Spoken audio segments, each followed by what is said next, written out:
Shalom teman-teman.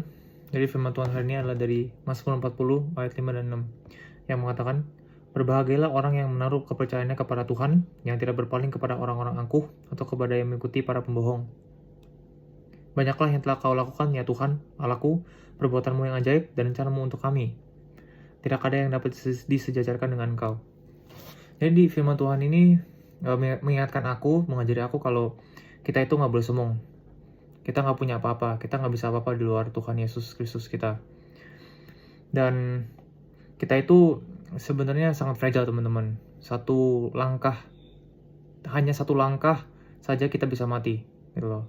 Kita itu one step behind death, gitu. Dan aku belajar bahwa kita nggak boleh mengandalkan kekuatan diri kita sendiri atau kekuatan orang lain, gitu loh.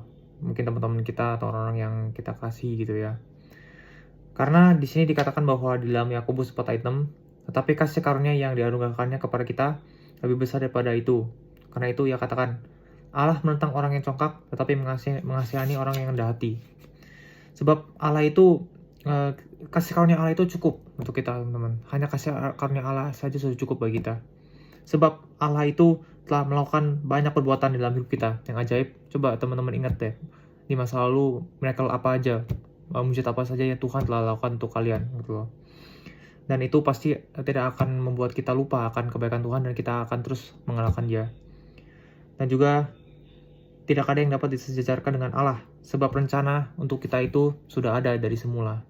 Jadi Tuhan sudah merencanakan semua hidup-hidup hari-hari hidup kita dari awal, bahkan sebelum kita dilahirkan. Jadi ingat, andalkanlah Tuhan, sebab bagi Tuhan tidak ada yang mustahil dan Dia adalah yang menciptakan kita.